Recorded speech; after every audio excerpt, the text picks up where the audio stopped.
제사장 직분은 출애굽 한 60만 명의 남자 중에서 단 5명에게만 주어진 직분이었습니다. 하지만 직분을 받아 소임을 시작한 지 얼마 되지 않아서 이 제사장 중에서 이 나답과 아비후가 죽는 사건이 벌어졌는데요. 이 사건을 통해서 나답과 아비후의 어떤 모습이 그들에게 주어진 이 아주 특별한 지위죠. 이 지위와 함께 그들의 생명까지도 잃게 했는가. 그리고 이 말씀이 오늘을 살아가는 예수님을 믿는다고 하는 우리에게 주시는 교훈이 무엇인가를 낮에 생각해 봤습니다. 저녁에도 좀 요약해서 살펴보도록 하겠습니다. 레위기 10장 1절에서 2절 말씀입니다. 같이 읽어보겠습니다. 시작. 아론의 아들 나답과 아비후가 각기 향로를 가져다가 여호와께서 명령하시지 아니하신 다른 불을 담아 여호와 앞에 분향하였더니 불이 여호와 앞에서 나와 그들을 삼키매 그들이 여호와 앞에서 죽은지라. 하나님께서는 성막에서 섬기는 제사장들에게 무엇을 그리고 또 어떻게 해야 하는지에 대한 규례를 정하시고 말씀해 주셨습니다. 분향에 대해서도 말씀해 주셨습니다. 하지만 나답과 아비후는 분향에 대해서 하나님께서 정하신 규례를 모두 따르지 않았고 하나님께서 명령하지 않으신 다른 불을 담아 분향하려고 시도를 했었습니다. 이것이 겉으로 드러났던 그들이 하나님을 섬기다가 죽었던 이유였는데요. 이들이 이렇게 했던 것은 분향만 하면 되지 어떤 불을 사용하든 하나님은 모를 것이라고 또 별로 상관이 없지 않겠는가라고 여겼기 때문일지도 모릅니다. 하지만 하나님께서는 분향은 하되 명령하신 불로 분향하지 않는 것을 아주 큰 문제로 보셨습니다. 하나님에게 있어서는 이것이 아주 중요한 문제였다는 것입니다. 그러니까 이들이 다른 불로 분향하려고 한 것은 하나님에 대한 과소평가와 하나님을 무시하고 또 경히 여기는 마음이 있었기 때문에 이렇게 할 수가 있었다는 것이죠. 겉으로 드러나는 것은 다른 불을 사용하는 문제였지만 그 내면에는 그들의 마음속에 하나님에 대한 이런 과소평가와 무시하는 경히 여기는 마음이 있었기 때문이다라고 말씀을 드렸습니다. 그러면 어떻게 하는 것이 하나님께서 원하시는 하나님을 섬기는 방법일까요? 나전에 이것을 제가 빼고 말씀을 드렸는데요. 내용이 좀 길어서 이건 저녁으로 제가 좀 옮겼습니다. 예수님의 모습을 통해서 우리가 이것을 배울 수가 있습니다. 요한복음을 보면 예수님께서 당신이 하나님께서 보내신 하나님의 아들 그리스도라는 사실을 계속해서 말씀하시는 내용이 나옵니다. 하지만 예수님의 말씀을 들었던 사람들은 예수님에 대해서 이렇게 생각했습니다. 자기 마음대로 모든 일을 한다라고 예수님을 몰아세웠습니다. 그때 예수님께서 이렇게 말하는 그들을 향해서 하셨던 말씀이 있는데요. 요한복음 12장 49절에 그 말씀이 기록되어 있습니다. 같이 한번 읽어보겠습니다. 읽겠습니다. 시작. 내가 내 자의로 말한 것이 아니요 나를 보내신 아버지께서 내가 말할 것과 이룰 것을 친히 명령하여 주셨으니 이렇게 말씀하고 있습니다. 그냥 구절 좀 띄워놔 주시겠어요? 말할 것과 이룰 것이다 이렇게 개역개정판에는 번역이 되어 있는데요. 우리가 개역개정판을 보면은 말하는 것이 이루는 것이죠. 왜 두 번 썼나 이렇게 생각할 수가 있는데요. 이 부분은 번역상에 조금 담기지 않았습니다. 온전하게 번역이 되지 않은 부분인데요. NIV 성경을 찾아보면 이 부분을 정확하게 번역하고 있습니다. NIV 성경이 번역된 것이 이제 쉬운 성경인데요. 제가 쉬운 성경 버전으로 좀 읽어드리겠습니다. 바로 이렇게 번역되어 있습니다. 띄워주시겠어요? 무엇을 말해야 할지 그리고 어떻게 말해야 할지라고 번역되어 있습니다. 영어는 조금 하시죠? 저보다 나으실 테니까 여러분들이 읽어보시면 됩니다. 뭐라고 써놨죠? 저게 내가 말할 것과 이룰 것이라는 의미입니다. 무엇을 말할지 어떻게 말할지를 가르쳐 주셨다 이런 의미죠. 예수님께서는 하나님께서 하라고 하신 것을 하셨습니다. 그리고 예수님의 말씀에 의하면 예수님께서는 그 일을 하시되 하나님께서 하라고 하신 방식대로 했습니다. 이게 예수님께서 말씀하신 겁니다. 하나님께서 내게 무엇을 하라고 말씀하셨다? 어떻게 하라고 말씀하셨다. 그리고 나는 그것을 한다 이것입니다. 이런 예수님의 모습이 하나님을 과소평가하지 않고 존중히 여기며 하나님의 말씀을 가볍게 여기지 않는 모습입니다. 예수님의 말씀을 기억하시고요. 여러분들의 삶 속에서도 이렇게 하시길 바랍니다. 하라고 한 것만 하는 것이 아니라 그 방법까지도 그대로 따름으로 하나님을 존중히 여기는 하나님의 사람들이 되시길 바랍니다.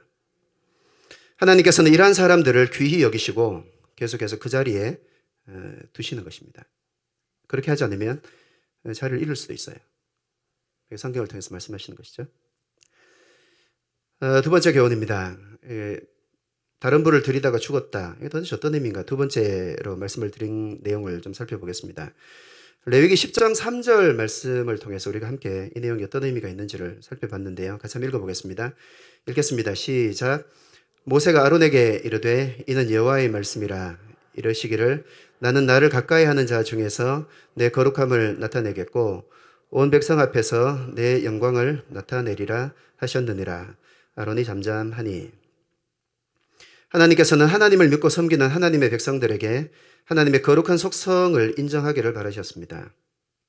이들에게 하나님으로 그리고 왕으로 받으실 합당한 대우를 받으시기를 원하셨다는 것입니다. 하나님의 백성이 되었으니 하나님 앞에서 거룩하라 이렇게 말씀하신 것이죠. 레위기 11장 45절 말씀입니다. 같이 한번 읽어보겠습니다. 시작. 나는 너희의 하나님이 되려고 너희를 애굽 땅에서 인도하여 낸 여호와라. 내가 거룩하니 너희도 거룩할지어다. 거룩에 대한 개념을 제가 말씀을 드렸습니다. 선악의 개념이 아니고 착함의 개념이 아니라고 말씀을 드렸습니다. 소유와 목적과 관계된 것이 거룩이라는 말씀을 제가 드렸습니다.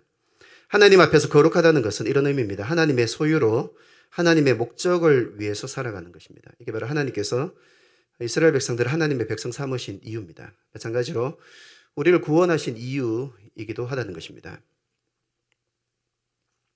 나답과 아비후가 다른 불을 가지고 하나님께 분향하려고 한 것은 바로 바뀌어진 자신 그리고 거룩한 자신의 신분에 대해 그렇게 크게 여기지 않고 있었다는 것을 이 하나님의 말씀을 통해서 우리가 알 수가 있습니다. 걔들은 다른 불 들이다 죽었어. 이렇게 하나님께서 말씀하신 것이 아니라 하나님의 거룩한 속성 그리고 하나님께서 그들에게 요구하시는 거룩함에 대해서 말씀하시는 것을 볼 때 이들은 그들의 거룩한 신분에 대해서 가볍게 여기고 있었다는 것이죠. 그렇게 크게 여기고 있지 않았다는 것입니다. 자신의 바뀌어진 거룩한 신분에 대해서 중하게 여기고 있지 않았기 때문에 바뀌어진 신분으로서는 해서는 안 되는 일을 깊이 생각하지 않고 할 수 있는 것입니다. 내가 누군지 모르면 이런 것은 아주 쉽습니다. 마찬가지로 오늘날 예수님을 믿는 우리도 변화된 신분에 대한 확신을 잃을 때 또 무엇을 하며 살아야 하는지에 대한 목적을 잊을 때 하나님의 사람으로 살아야 하지만 그렇게 살지 않고 또 그렇게 살 수도 없는 것입니다. 또한 하나님께서는 남아있는 아론과 나머지 두 아들에게도 같은 내용의 말씀을 하셨다고 말씀을 드렸습니다. 이 내용은 사실은 좀 이해가 안 되는 말씀인데요. 하나님의 거룩한 속성이라는 개념으로 읽어보면 이 말씀을 충분히 이해할 수가 있습니다. 하나님께서 쟤들에게 그걸 원했는데 걔들은 그걸 안 했고 너희는 그걸 하라 이렇게 말씀하시는 것이죠. 레위기 10장 6절에서 7절에 바로 이 말씀을 하시는 것입니다. 반복해서 말씀하시는 겁니다. 자, 같이 읽어보겠습니다. 시작. 모세가 아론과 그의 아들 엘라살과 이다말에게 이르되 옷을 찢지 말라. 그리하여 너희가 죽음을 면하고 하나님의 진노가 온 회중에게 미침을 면하게 하라. 여호와의 관유가 너희에게 있은즉 너희는 회막문에 나가지 말라.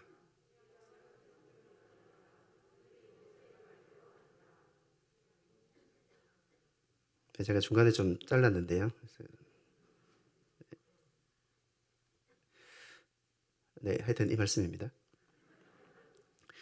이 말씀은 아론과 남은 그 두 아들에게 나답과 아비후에 거룩하지 않음에 동참하지 말라는 의미로 말씀하신 것입니다. 그러니까 가족 간의 관계를 끊고 무자비하라 이런 말씀을 하는 의미는 전혀 아닙니다. 그러니까 이런 말씀입니다. 너희는 계속해서 거룩한 상태로 있어야 된다. 이것이죠. 그러니까 하나님의 이 말씀은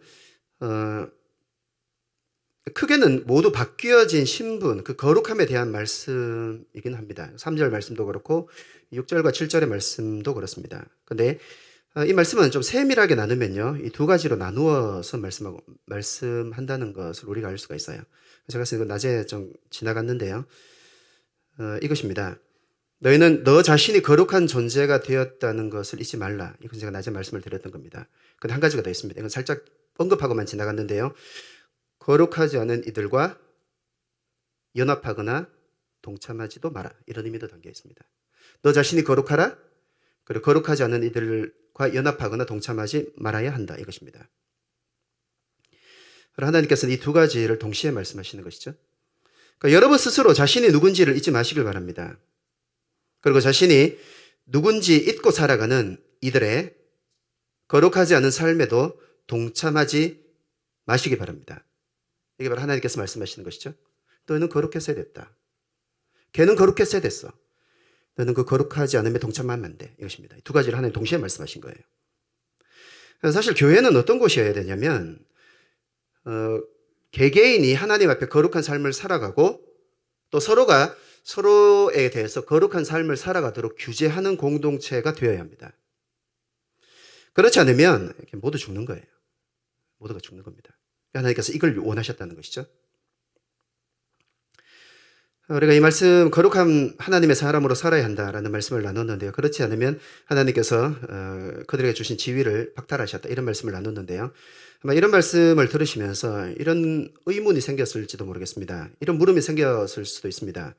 왜 하나님께서는 하나님과 말씀을 늘 무시하고 살아가는, 그리고 가볍게 여기고 살아가는 믿지 않는 사람들을 먼저 벌하시는 것이 아닌가, 그리고 그들을 더 엄격하게 다루셔야 하는 것 아닌가, 우리에게는 좀 봐주고 이렇게 해야 되는 것 아닌가, 이런 의미가 담겨 있는 것이죠.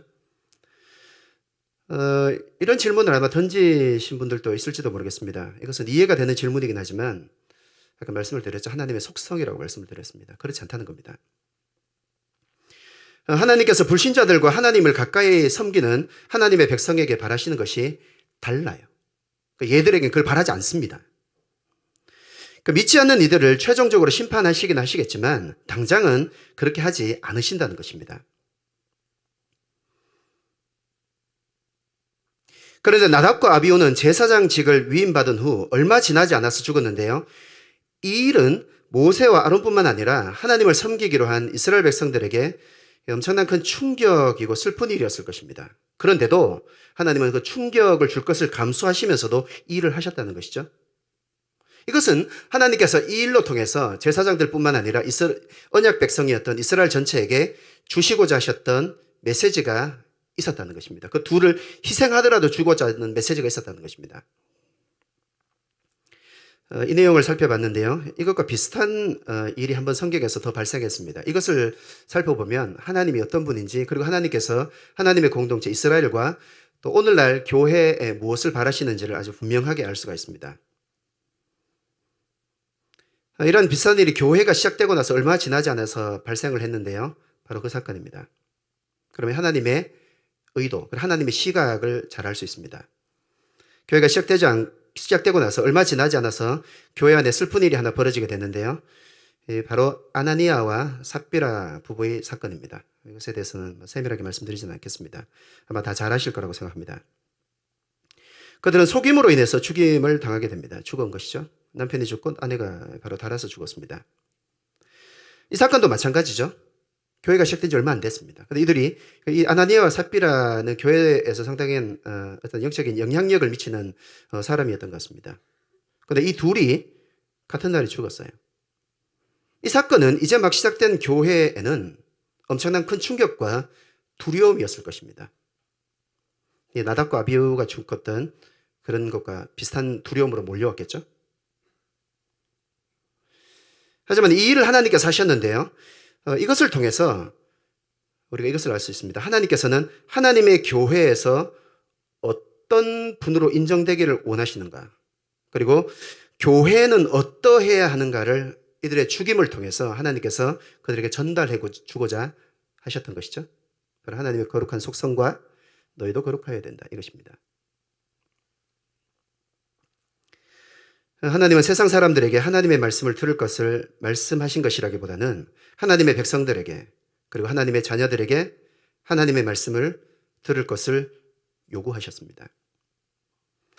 모르는 이들, 그리고 몰라서 따르고 순종하지 않는 이들도 언젠가는 그들의 불순종으로 인해서 심판을 받겠지만 알면서도 따르고 순종하지 않는 하나님의 자녀들의 모습을 주님께서는 더욱더 원하지 않는다는 것입니다. 바로 이 두 사건을 통해서 하나님께서 그것을 말씀하는 것입니다. 성경에는 이런 내용이 또 나와요. 에스겔서 9장 4절에서 6절 말씀입니다. 같이 한번 읽어볼까요? 읽겠습니다. 시작.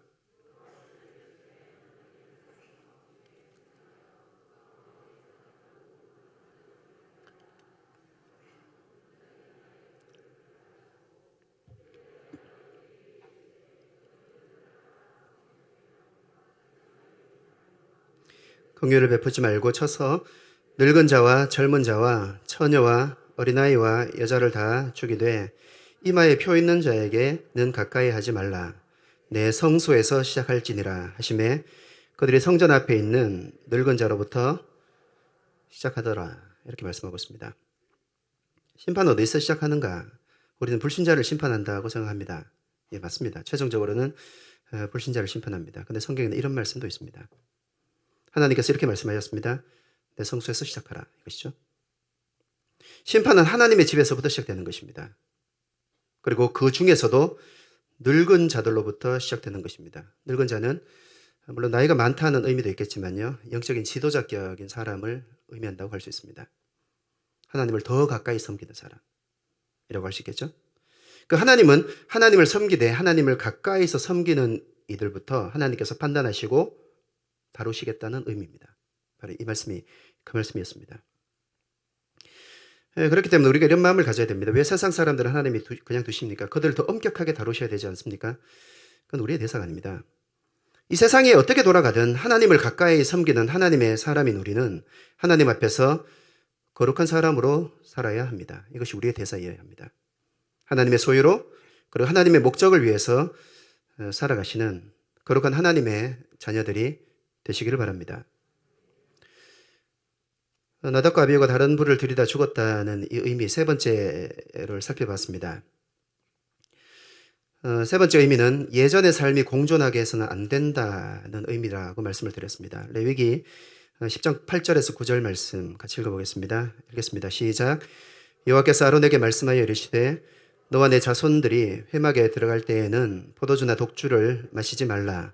그리하여 너희 죽음을 면하라. 이는 너희 대대로 지킬 영영한 규례라.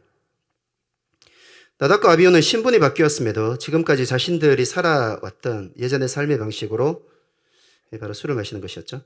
살아가면서 새롭게 맡은 제사장의 일도 함께 하려고 하는 가벼운 마음을 가지고 있었습니다. 이들의 죽음은 이것이 결코 작은 문제가 아니었다는 것을 우리에게 시사해 줍니다. 여러분 이것을 기억하시길 바랍니다. 예전의 삶을 그대로 유지한 채로 하나님을 섬길 수는 없습니다. 반드시 그렇습니다. 나는 잘할 수 있었는데 잘 못한 거예요, 여러분. 여러분 착각입니다. 그리고 그 삶을 유지한 채로는 절대 하나님을 하나님께서 원하시는 방법대로 섬길 수가 없습니다. 주님의 말씀을 듣기 어려워하고 순종하지 못하는 이유가 여러분의 마음속에 예전의 삶의 방식을 그대로 유지하고 싶은 마음 때문이었다라고 한다면 예수님을 버리거나 적당한 선에서 타협할 것이 아니라 오히려 예전의 삶을 정리하기로 선택하시는 여러분들이 되시길 바랍니다. 사랑하는 성도 여러분, 여러분이 예수님을 믿으신다면 여러분의 변화된 신분에 여러분의 모든 삶이 맞추어져야 한다는 이 사실을 기억하시길 바랍니다. 혹시 마음속에 다른 건 모두 양보해도 이것은 양보할 수 없다라고 생각하는 것 있지 않습니까? 있을 것입니다. 아마 모든 것은 순종하더라도 특정 영역에 있어서 순종하지 못하는 게 있을 수도 있어요. 늘 그것이었을 것입니다. 그거 버리지 않으면 우리는 결국 하나님께서 원하시는 대로 살 수가 없습니다. 여러분 마음속에 최후의 보루로 갖고 있던 것, 도저히 양보할 수 없다고 생각했던 것, 오늘 이 말씀 앞에서 그것을 버리시길 바랍니다. 나답과 아비후는 며칠 만에 그것이 드러났어요. 몇 년 후에 드러날 수도 있습니다. 반드시 드러납니다. 반드시 드러나게 되어 있습니다. 버리지 않으면 그것은 반드시 드러나게 되는 것이고 그 문제 때문에 사달라는 것입니다. 말씀을 마무리하겠습니다. 나답과 아비후의 죽음은 하나님께서 명령하시지 않은 다른 불로 분향하려고 했기 때문이었습니다. 이게 피상적인 이유였습니다. 다른 불을 분향하려고 한 이들의 마음에는 하나님을 과소평가하고 하나님을 존중하지 않으며 하나님의 말씀을 가볍게 여기는 마음이 있었습니다. 수많은 사람들 중에서 자신들에게만 주신 이 영광스러운 신분과 직분에 대해서 부적절하고 가볍게 여기고 있었습니다. 신분이 바뀌었음에도 이전의 삶의 방식을 버리지 않고 고수하려고 했습니다. 이들의 정리되지 못한 이 마음과 그들의 모습은 그들의 직분과 함께 결국 그들의 생명까지도 잃게 했습니다. 하나님께서는 믿는 우리에게 하나님을 존중하기를 바라십니다. 하나님의 모든 말씀을 묵게 있게 받으시는 여러분들이 되시길 바랍니다. 하나님 앞에 거룩한 존재가 되었으니 하나님의 소유로 그리고 하나님의 목적을 따라서 살아가기로 결단하시고 실제로 살아가시는 여러분들이 되시길 바랍니다. 신분에 맞게 삶의 모든 영역을 재조정함으로 최후의 보루라고 하더라도 그것도 조정하셔야 됩니다. 그래서 하나님께서 여러분들에게 주신 여러분의 삶과 또 주신 그 사역을 감당하며 살아가시는 거룩한 그리고 영광스러운 주님의 성도들로 살아가시는 여러분들이 되시기를 주님의 이름으로 축복합니다. 기도하겠습니다. 말씀 앞에서 여러분들의 모습을 보셨다면 낮에 이어서 회개하시고 버리시기로 결단하고 또 기도하셨으면 좋겠습니다. 하나님, 제가 순종하는 것 같았지만 사람들이 그렇게 보이기도 했지만 사실 저 그렇지 않았습니다. 제 마음속에 하나님 이거 모를 텐데 또 이렇게 하는데 무슨 상관이 있겠냐 라는 하나님께서 모르실 것이라는 하나님을 과소평가하는 마음으로 또 하나님의 말씀을 가볍게 여기는 마음도 솔직히 있었습니다. 하지만 오늘 말씀을 통해서 조명하여 주시고 나의 숨겨진 그 마음을 하나님께서 보게 하셨습니다. 하나님, 제가 이제부터는 하나님을 존중히 여기겠습니다. 그리고 하나님께서 하라고 하신 것을 하되 하나님께서 시키신 방법대로 그대로 순종하는 하나님의 사람이 되고 싶습니다. 하나님, 제가 거룩한 자여 하나님의 소유가 된 사람이요 하나님을 위해서만 내 삶이 사용되어야 한다는 것, 하나님 이것을 실제적으로 제가 받아들이지 못했습니다. 그냥 이론이었습니다. 그래서 늘 삶 속에서도 하나님의 소유이지만 그렇게 살지 못했고 하나님만을 위해서 사용되어야 하지만 그렇게 살지 못했습니다. 하나님, 오늘 말씀을 통해서 나의 신앙이 잘하지 못하는 늘 헤매는 이유를 알게 됐습니다. 하나님, 이제는 거룩한 하나님의 사람으로 또 하나님의 소유로 하나님의 목적을 위해서 살아가고 싶습니다. 주님께서 주신 신분에 맞게 지금까지 버리지 않고 꽁꽁 붙들어뒀던 즐기던 그 삶, 하나님 회개하며 재조정하기를 원합니다. 그래서 하나님의 사람으로 하나님께서 세우신 그 자리에서 주님의 영광스러운 사역을 감당하며 주님의 거룩한 자로 하나님의 사람으로 살아갈 수 있도록 하나님 도와주십시오. 하나님, 가능하다면 제가 평생 이런 삶을 살아가고 싶습니다. 이런 마음의 소원이 있다면 그리고 이런 마음의 소원과 결단으로 함께 기도하겠습니다.